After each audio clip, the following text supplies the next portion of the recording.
Assalamu alaikum, this is Mueed Pizada. This is the end of 3rd August 2023.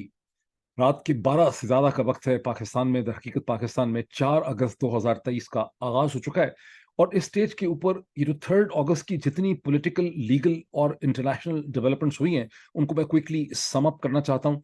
ज़ाहिर है emotional point of view से और politics के point of view से जो तमाम नज़रें लगी हुई हैं, वो इम्पोर्टेंट डेवलपमेंट है जहाँ वो जज साहिब जिन्होंने फेसबुक पेज बना रखा है दिलावर दिलावर के नाम से, वो जो फैसला करना चाह रहे थे इमरान खान के हवाले से, जो फैसला बताया जाता है कि लिखा हुआ उनके पास मौजूद है कई सफ़ात का, उसको वो आज महफूज करना चाहते थे, उसकी खाता पूरी और उसका पूरा एक कार्रवाई मुकम्मल करना चाहते थे दुनिया को दिखाने के लिए।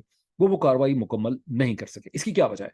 इसकी वजह हरगिज़ ये नहीं है कि जज साहब की जो मोहब्बत है, जो उनकी अकीदत है, जो उनका वालेहाना जोशो खरोश है इमरान खान की मोहब्बत में, वो जिस तरह फरेफ्ता है, जितनी मोहब्बत करते हैं, जितनी प्यार करते हैं वो इमरान खान से, जिसका इजहार वो फेसबुक के पेजेस पे कर चुके हैं, ये जिस तरह से इस प्रोसीडिंग को चला रहे हैं, उससे उनका जो मोहब्बत का एटीट्यूड है, उनका जो अकीदत का एटीट्यूड है, वो बिल्कुल खुल के सामने आता है। लेकिन इसकी कमी की वजह से ऐसा नहीं हुआ कि कोई उनकी अकीदत में कमी हो गई जिसकी वजह से फैसला नहीं कर सके। वो फैसला नहीं कर सके, ना ही उनके पीछे जो ताकतें खड़ी हैं, जो अक्लमंद लोग हैं, जो वाइज लोग हैं, जो बहुत ताकतवर लोग हैं, जो दुनिया के सबसे ताकतवर अपने आप को लोग समझते हैं, ना उनके कोई इरादों में कमी आई है। फ़र्क सिर्फ तकनीकी एतबार का है, टेक्निकल इशू है, चूँकि गुज़िश्ता 48 घंटों में इमरान खान के वुकला, जो ख्वाजा हारिस की टीम है, जिसमें गौहर खान है, पंजोथाज़ हैं, बहुत से लोग हैं, उन लोगों ने सुप्रीम कोर्ट से लेके इस्लामाबाद हाई कोर्ट से लेके जो सेशन को एडिशनल सेशन जज की अदालत है, उसके दौरान बहुत से तकनीकी, लीगल और टेक्निकल इश्यूज़ उठाए हुए हैं। और अगर आज दिलावर दिलावर साहब जो हैं, द ब्रेव ब्रेव, वो फैसला नहीं कर सके, तो उसकी वजह ये है कि इस्लामाबाद हाई कोर्ट चूँकि हायर फोरम है और जुडिशल मैजिस्ट्रेट उसके जो जुडिशल कोर्ट होती है, जो एक सेशन कोर्ट होती है, वो लोअर फोरम होता है। और चूँकि वहाँ पर एक अपील का प्रोसेस चल रहा है इस्लामाबाद हाई कोर्ट में, इसी केस के हवाले से, और चूँकि उस अपील का इस्लामाबाद हाई कोर्ट उसको डिस्पोज़ ऑफ नहीं कर सकी, उसका फैसला नहीं लिख सकी, अभी तक दिया नहीं है वो फैसला, इसलिए दिलावर दिलावर साहब जो हैं वो कोई फैसला नहीं कर सके। अब दिलावर दिलावर साहब ने सुबह 8:30 बजे समाअत का ऐलान किया है। बिल्कुल मिशन इम्पॉसिबल की कहानी है। दूसरी तरफ इस्लामाबाद हाई कोर्ट के ऑनरेबल चीफ जस्टिस जनाब आमिर फारूक साहब ने सारा दिन समाअत की, ख्वाजा हारिस साहब के साथ, उनके वकला के साथ, और सबके दलाइल उन्होंने सुने, बहुत से क्वेश्चंस उन्होंने रेज़ किए, लेकिन उन्हें अपने फैसले को महफूज कर लिया। जब पाकिस्तान में अदालतें, जो लोअर कोर्ट्स होती हैं और जो हाई कोर्ट्स होती हैं, अपने फैसलों को महफूज कर लेती हैं, ज़ाहिर है कि जज साहब ने एक फैसला लिखने से पहले सोचना होता है। लेकिन पाकिस्तान में बदकिस्मती से जिस किस्म का एक सियासी माहौल है, जिस किस्म के शकूक पाए जाते हैं, ज़हनों में ये भी पैदा होता है कि शायद फैसला महफूज करने का मकसद ये होता है कि पहले उस फैसले के अलावा एक्स्ट्रा जुडिशल जो एलिमेंट्स हैं, ये कोई पॉलिटिकल अनासर ऐसे हैं, अदालत की बाहर की बहुत सी फोर्सेस हैं, उनके साथ भी सलाह मशवरा जो है अदालत को करना होता है। बहरहाल ये फैसला महफूज कर लिया गया है। अब क्रिटिकल एलिमेंट ये है कि सुबह 8:30 बजे दिलावर दिलावर साहब की अदालत के अंदर, द ब्रेव ब्रेव की अदालत के अंदर तो बुला लिया गया है इमरान खान के वकला को, लेकिन इस्लामाबाद हाई कोर्ट ने उन 3-4 की इश्यूज़ के ऊपर अपना फैसला दिया ही नहीं है। अब अपना फैसला उन्होंने कहा था सुबह दे दूँगा, अब वो सुबह, अब जो सेशन जज हैं, वो तो ये कहेंगे कि मैं अपना केस चलाऊँगा, मैं अपनी समाअत जारी रखूँगा, अपने दलाइल को मुकर्रर करें, और अगर इस्लामाबाद हाई कोर्ट ने आपको कोई स्टे ऑर्डर दिया है, तो वो मेरे पास ले आएँ। चूँकि इस्लामाबाद हाई कोर्ट ने कोई स्टे ऑर्डर नहीं दिया, इसलिए इस्लामाबाद के सेशन जज जो हैं, वो अपनी कार्रवाई जारी रखेंगे। इस्लामाबाद हाई कोर्ट अपना फैसला दिन के 11 बजे देती है, 12 बजे देती है, 1 बजे देती है, 2 बजे देती है, ये हमें नहीं पता। लेकिन वहाँ से भी कोई बहुत ज़्यादा बेहतर फैसले की तवक्को जो है, वो नहीं है, क्योंकि फैसले जो हैं वो किसी लॉजिक के ऊपर तो हो नहीं रहे। जैसे कि मैंने आपको कहा कि फैसले, और ये मैं आपको एक्सप्लेन करूँगा कि इसमें ये ना तो दिलावर दिलावर का कसूर है, ना हाई कोर्ट के जज साहिबान का कसूर है, ये हम सब का कसूर है। ये जो पाकिस्तान की सूरत-ए-हाल है, इसके ज़िम्मेदार मैं भी हूँ, इसके ज़िम्मेदार आप भी हैं, इसके ज़िम्मेदार पाकिस्तान का सारा मीडिया है, पाकिस्तान के कॉलमनिस्ट हैं, पाकिस्तान की बार एसोसिएशंस हैं, पाकिस्तान की सियासी जमातें हैं, और इसी चीज़ को मैं इस वीलॉग में बहुत अच्छी, मेरी कोशिश होगी कि मैं इसको एक मुनासिब तरीके से मैं एक्सप्लेन कर सकूँ। सिर्फ एक पॉइंट यहाँ पे मैं आपको बता दूँ कि इमरान खान की वकला की 3-4 बेसिकली पॉइंट्स हैं इस्लामाबाद हाई कोर्ट के सामने। पहला पॉइंट उनका ये है, वो कहते हैं कि ये केस मेंटेनेबल नहीं है, बिकॉज़ ये केस एक प्रॉपर लीगल अथॉरिटी से इस्लामाबाद के जो सेशन जज हैं, उनके सामने नहीं आया। तरीका ये होता है कि इसको पहले एक दर्जा अव्वल के मैजिस्ट्रेट ने इसको अप्रूव करना था, स्क्रूटनाइज़ करना था। हाई कोर्ट के चीफ जस्टिस साहब ने बाकायदा ये सवाल पूछा कि मैजिस्ट्रेट का क्या रोल होता है? उनको ये बताया गया ख्वाजा हारिस साहब की तरफ से कि जब मैजिस्ट्रेट के पास अगर इलेक्शन कमीशन की तरफ से केस आता तो मैजिस्ट्रेट इसके तमाम डॉक्यूमेंट्स की एक्यूरेसी और उसकी जो फैक्चुअल पोजीशन है उसको वो स्क्रूटनाइज करता, उसकी एक जिम्मेदारी होती। वो जो अमल है उसको क्रिमिनल प्रोसीजर कोड का सेक्शन 93 कवर करता है और उसके तहत ये चीज करना रिक्वायरमेंट थी। ये वही चीज है जिस पॉइंट को पाकिस्तान के मुमताज कॉन्स्टिट्यूशनल एक्सपर्ट जो मैं समझता हूं उनसे बेहतर इंटेलेक्चुअल माइंड पाकिस्तान में कम ही होगा, एतजाज एहसन साहब ने इसको बहुत ज्यादा जो है इसको उन्होंने बहुत से प्रोग्राम्स में डिस्कशन से रिपीट किया। कभी अल्लाह पाकिस्तान पे मेहरबानी करता अगर एतजाज एहसन की क्लोनिंग हो सकती होती और कोई 40-50 एतजाज एहसन पाकिस्तान के मुख्तलिफ हिस्सों में पाए जाते तो शायद बदनसीब रिपब्लिक ऑफ पाकिस्तान के इतने बुरे, इतने दर्दनाक हालात ना होते जो इस वक्त इसके हैं। पर दूसरा पॉइंट उनका एक तो मेंटेनेबिलिटी का है, दूसरा पॉइंट उनका यह है कि उनको सुना ही नहीं जा रहा, उनको डिफेंड करने का मौका नहीं दिया जा रहा। जिन गवाहान को जैसे कि टैक्स कंसल्टेंट्स हैं उनको वो वहां पे लाना चाहते हैं, उन टैक्स कंसल्टेंट्स को वहां पे उनको प्रेजेंट नहीं करने दिया, उनकी गवाही नहीं हुई है। और फिर उनकी रिक्वेस्ट ये है कि चूंकि दिलावर दिलावर जिनका फेसबुक पेज है दिलावर दिलावर, चूंकि वो प्रेजुडिस्ड हैं, चूंकि उनका माइंड है, चूंकि इमरान खान से बहुत ज्यादा मोहब्बत करते हैं, इतनी मोहब्बत इतना प्यार करते हैं कि कॉन्फ्लिक्ट ऑफ इंटरेस्ट है, इसलिए इस केस को किसी और अदालत के पास रेफर करना चाहिए। ये वो तमाम पॉइंट हैं जिनके ऊपर इस्लामाबाद हाई कोर्ट के चीफ जस्टिस ने अपना फैसला अभी चूंकि सादर नहीं किया, उसको महफूज रखा हुआ है, इसलिए चीजें स्टक हैं। सुबह जब ये केस होगा 8:30 बजे शुरू होगा, उससे पहले मैं इसकी मजीद कॉम्प्रिहेंसिव हिस्ट्री के साथ जो डेवलपमेंट्स की मैं बात जो है उस वक्त कर सकूंगा। अभी इससे पहले कि मैं इस चीज पे चलूं कि इमरान खान साहब ने जो 13 मिनट कुछ सेकंड का अपना उन्होंने एक टेलीवाइज्ड वीडियो मैसेज दिया है, वीडियो दी है, उसकी पॉलिटिकल सिग्निफिकेंस क्या है और आपका मेरा हम सबका कसूर है क्या इस सूरत हाल को पैदा करने में, थोड़ा सा इस चीज को देख लें कि इसराइल के लेफ्ट के बड़े अखबार हारिस ने खबर लगाई कि कैसे 2012 से पाकिस्तान की सिक्योरिटी एजेंसीज मसलसल इसराइली हैकिंग सॉफ्टवेयर को, जो इंटेलिजेंस की सॉफ्टवेयर हैं, उनका इस्तेमाल जो है वो कर रही हैं, जो कि थर्ड पार्टी वेंडर्स के जरिए वो हासिल करते हैं। लेकिन ध्यान में रखिए कि आप थर्ड पार्टी वेंडर से भी लेते हैं जब किसी सॉफ्टवेयर को, तो एक्चुअल जो प्रोड्यूसर मैन्युफैक्चरर होता है अल्टीमेटली आपको उसके साथ कोऑपरेट करना ही होता है। मैं स्क्रीन शेयरिंग करूं आपको ताकि एक इसमें एक जिसे कहते हैं ना कि अरबी में जो कहा जाता है कि एनुअल यकीन जो है वो बड़ा जरूरी है। ये देखिए, ये स्टोरी मैं आपके सामने रख रहा हूँ, ये इसराइल हारिस है, इसकी हेडलाइन आप देख लीजिए। रिवील्ड लेड में लिखा है, रेड में, Pakistan's spy agency buys Israeli cell phone hacking technology. Pakistan has no relations with Israel and its passports are valid for all countries except Israel. Yet, Cellebrite's tools were sold via Singapore and are used by the Federal Investigation Agency and National Police. और of course इसमें जो नहीं लिखा कि पाकिस्तान की जो premiere intelligence agency है वो भी इसको गालिबन इस्तेमाल करती है। इसकी डिटेल्स आप पढ़ेंगे तो क्लियर हो जाता है। ये यूफेड के नाम से ये सॉफ्टवेयर है। अब इसका कुछ एक इंटरेस्टिंग पहलू है जो मैं आपको यहाँ पे मैं बताना चाहता हूँ।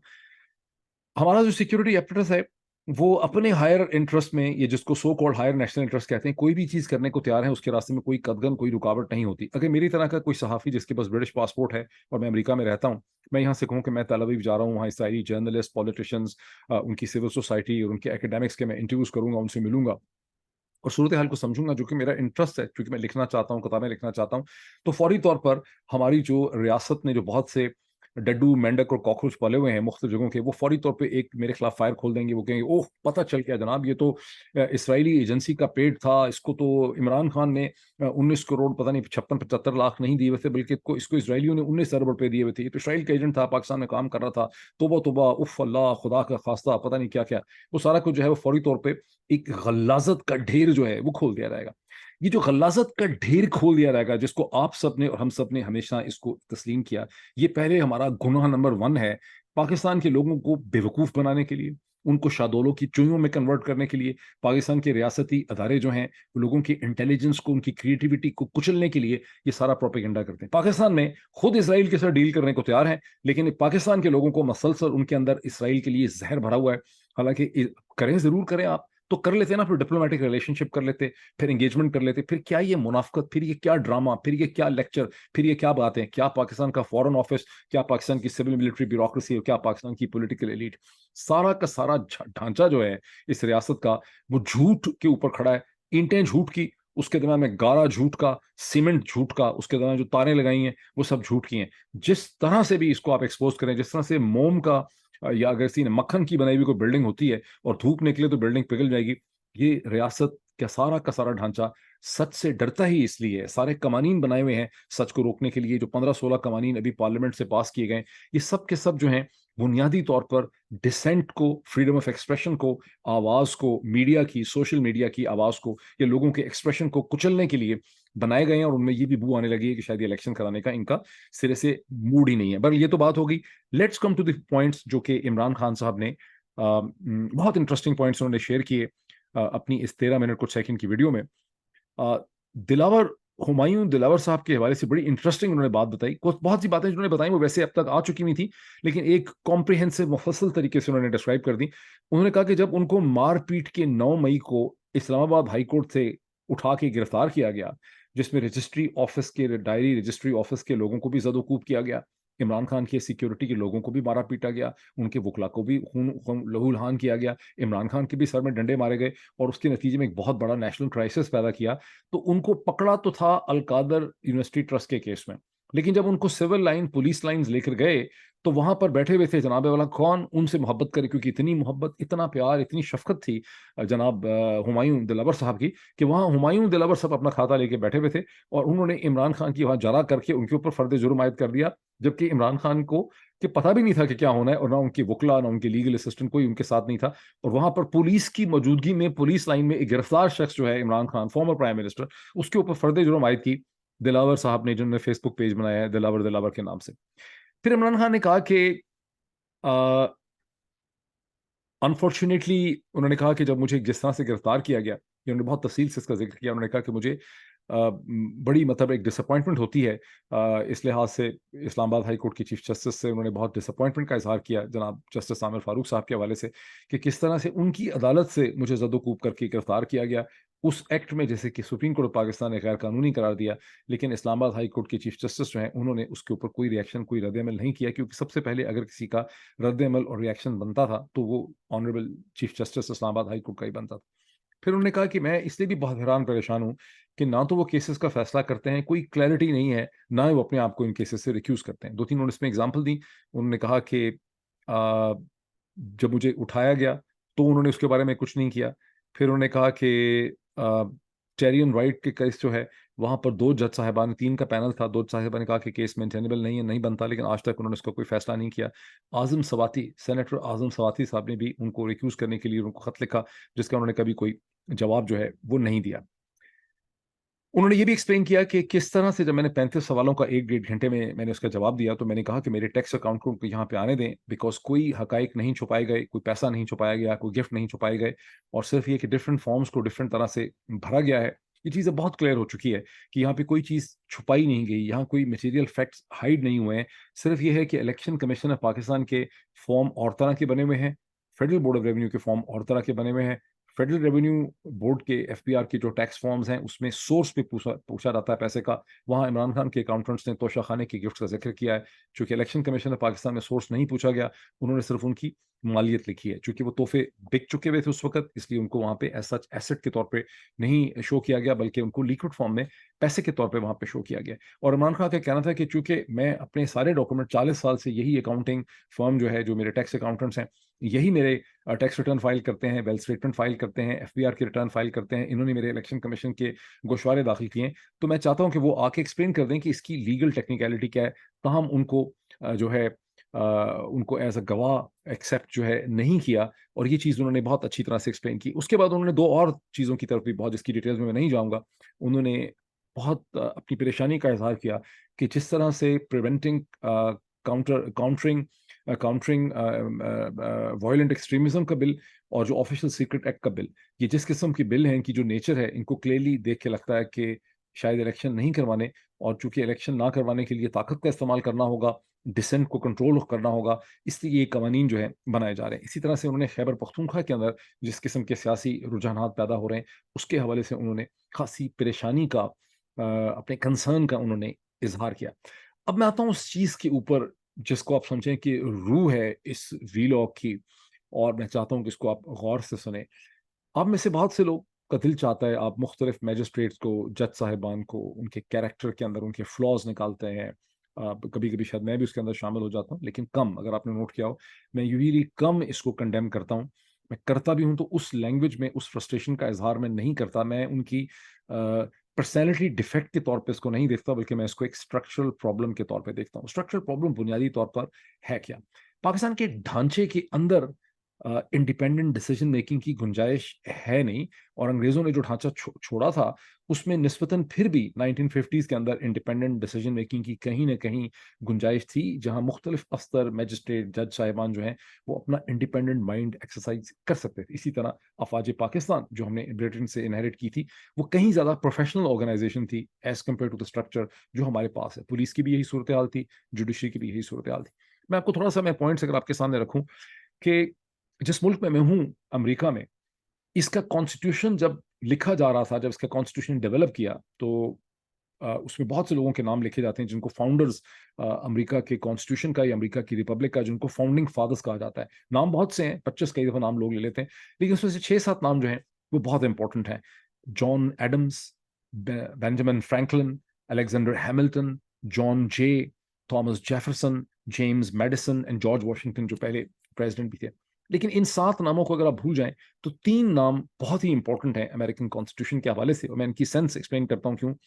3 ऐसे लोग हैं जिन्होंने वो आर्गुमेंट लिखा जिसमें उन्होंने अमेरिका के आइन को डिफेंड किया और ये एक्सप्लेन किया कि अमेरिका का आइन हम लोगों ने इस तरह का क्यों बनाया है। और उस डॉक्यूमेंट को, जो बहुत पढ़ने वाला डॉक्यूमेंट है, जो भी कहीं लॉ स्कूल के स्टूडेंट्स हैं वेस्टर्न वर्ल्ड के अंदर on both sides of the Atlantic, उन्होंने हमेशा इस डॉक्यूमेंट को पढ़ा होता है, और मैंने भी बहुत साल पहले इसको देखा था। इस डॉक्यूमेंट को कहते हैं फेडरल, ये कलेक्शन ऑफ पेपर्स हैं, इसको कहते हैं फेडरलिस्ट पेपर्स। आप में से जो भी लोग इंटरेस्टेड हैं हिस्ट्री में, पॉलिटिकल साइंस के अंदर, पाकिस्तान के मसाइल को अंडरस्टैंड करने के लिए, जो इस वक्त पाकिस्तान के बुरे हालात हैं, तो आपको चाहिए कि आप फेडरलिस्ट पेपर्स को पढ़ें। फेडरलिस्ट पेपर्स को नहीं पढ़ सकते तो जाएं विकिपीडिया पे या ब्रिटानिया की जो वेबसाइट खुली फ्री है उसके ऊपर जाके थोड़ा सा इनके बारे में आप देखें। अमेरिका के कॉन्स्टिट्यूशन के अंदर जो फ्रेमर्स हैं उन्होंने राइवल पावर सेंटर्स पैदा किए हैं। सेंटर के अंदर अगर डायरेक्टली इलेक्टेड प्रेसिडेंट है तो उसकी पावर के ऊपर चेक है by directly elected senate and directly elected house. लेकिन बात इतनी खत्म नहीं हो जाती। अमेरिका में 50 स्टेट्स हैं और हर स्टेट का अपना एक डायरेक्टली इलेक्टेड गवर्नर है, एंड 49 स्टेट्स में बाइकैमरल लेजिस्लेचर्स हैं। बाइकैमरल से मतलब है कि 2 हाउसेज वहां पे एग्जिस्ट करते हैं। 49 आउट ऑफ 50 स्टेट्स में सेनेट भी है, हाउस भी है, वो भी डायरेक्टली इलेक्टेड है, और वो गवर्नर की जो डायरेक्टली इलेक्टेड पावर्स हैं उनको चेक करते हैं। सो जहां गवर्नर अपनी पावर्स एक्सरसाइज करता है विज़ the president of United states, president of United states का ऑफिस की पावर को चेक करती है कांग्रेस, जिसमें सेनेट है, जिसमें हाउस है। और फिर हर स्टेट के अंदर जो प्रेसिडेंट की पावर है, या कांग्रेस या जो जो जो अमेरिका की सेनेट है और अमेरिका की जो हाउस है, उसकी पावर को दूसरे हाउसेस जो है वो चेक कर रहे हैं। कहीं भी किसी को मनमानी करने का मौका जो है वो नहीं मिलता। उसकी वायरिंग, उसकी कॉन्फ़िगरेशन, उसका ढांचा जो है वो इस किस्म का बनाया गया। लेकिन बात यहीं खत्म नहीं होती। अमेरिका के हर शहर में, हर काउंटी के अंदर एक डायरेक्टली इलेक्टेड मेयर भी है, उसके साथ एक डिप्टी मेयर भी है। अक्सर जगहों पे पुलिस कमिश्नर जो है वो भी इलेक्टेड होता है। स्कूल बोर्ड, मुख्तलिफ रेवेन्यू बोर्ड जो हैं वो भी डायरेक्टली इलेक्टेड लोगों के हैं। और एक ऐसा सिस्टम है जैसे तनावर दरख्त है जमहूरियत का, जिसकी जड़ें पूरे माशरे के हर इंच और हर फुट तक गई हुई हैं। मकसद यह है कि जो राइवल पावर सेंटर्स हैं जो एक दूसरे से अथॉरिटी के लिए compete करते हैं, ये अपने अपने अलग से टैक्सेस लेते हैं। जब एक अमेरिकन अपने साल के टैक्स जमा करवाता है तो उसमें फेडरल टैक्सेस भी देता है, स्टेट टैक्सेस भी देता है, सिटी और काउंटी के टैक्सेस भी देता है, सोशल सिक्योरिटी की टैक्सेस भी देता है। और ये सब पैसे कोई फेडरल गवर्नमेंट के पास सिर्फ फेडरल टैक्सेस जाते हैं, कुछ स्टेट के पास चले जाते हैं, कुछ उसके लोकल सिटी और काउंटी में चले जाते हैं। और यूं एक ऐसा वेल ऑयल्ड निज़ाम है जिसमें कोई ऑफिस, कोई शख्स जो है वो मनमानी नहीं कर सकता। अब आप वापस आ जाएं पाकिस्तान के ऊपर। पाकिस्तान के अंदर एक मैसिव एक्सेसिव सेंट्रलाइजेशन एग्जिस्ट करती है। ये वो सेंट्रलाइजेशन है जिसको मैं, तमाम मीडिया, तमाम उर्दू के कॉलमनिस्ट, तमाम अखबारात, तमाम आपके लोग जितने भी इस मुल्क में मैटर करते हैं, वो सारे के सारे इस सेंट्रलाइजेशन को मैंने कम से कम 25 साल में मजीद से मजीद डिफेंड करते नजर आते हैं। हर दफ़ा ये आर्गूमेंट दिया जाता है कि और ज़्यादा ताकतवर जो है यहाँ पे सेंटर होना चाहिए। और जब सेंटर की ताकत की बात करते हैं तो बेसिकली तौर पर इस्टेब्लिशमेंट की, फौज की ताकत की बात करते हैं, जो एक एजेंसी ISI के जरिए तमाम जो आपके डिस्ट्रिक्ट के जज साहिबान हो, डिस्ट्रिक्ट मैनेजमेंट हो, पुलिस हो, हाई कोर्ट के जज साहिबान हो, रेवेन्यू डिपार्टमेंट हो, FPR हो, तमाम चीज़ों को कंट्रोल करते हैं। और वो जो ऑफिसर, उस बेचारों को, मासूम जो कर्नल लेवल के ऑफिसर हैं जिनको इस कंट्रोल मशीनरी में इस्तेमाल किया जाता है, उनके फरिश्तों को भी नहीं पता कि वो किस मकसद के लिए यूज़ हो रहे हैं। उनको बिल्कुल एक लिमिटेड सी इन्फॉर्मेशन होती है कि ये ऊपर से इन्फॉर्मेशन आया है, ऊपर से ऑर्डर है, उस इंटरेस्ट में वो काम कर रहे होते हैं। किसी को नहीं पता सारी पावर को एक दो लोग, पीछे से बैठे हुए 2 लोग जो हैं उस पावर को एक्सरसाइज करते हैं। पाकिस्तान का जो असल गुनाह है جو اس کا پرابلم ہے وہ یہ ایکسیسو سینٹرلائزیشن ہے، جس کی وجہ سے آپ دیکھ رہے ہیں کہ یہ دلاور جو بیچارے کو جس طرح سے دلاور ایکٹ کر رہا ہے، اس کی وجہ خالی وہ فیس بک پیج یا اس کی ذاتی محبت، نفرت اور عقیدت نہیں ہے، بلکہ اس کے پیچھے وہ سینٹرلائزیشن اسٹیٹ ہے، جہاں کسی بھی میجسٹریٹ، کسی بھی جج صاحبان، کسی بھی ڈپٹی کمشنر، کسی بھی ایڈیشنل ڈپٹی کمشنر، کسی بھی آئی جی پی، کسی بھی ڈی آئی جی، کسی بھی سینیٹر کو اپنا مائنڈ ایکسرسائز کرنے کا حق حاصل نہیں ہے. یہ وہ چیز ہے جس کو جارج آرویل نے اینیمل فارم میں 1984 میں ڈسکس کیا تھا. تو let me come back to you after few hours to basically again analyze کہ اب جو دن شروع ہوگا 4 اگست کی مارننگ میں 8:30 بجے، اس دن میں کیا ہوگا. Thank you.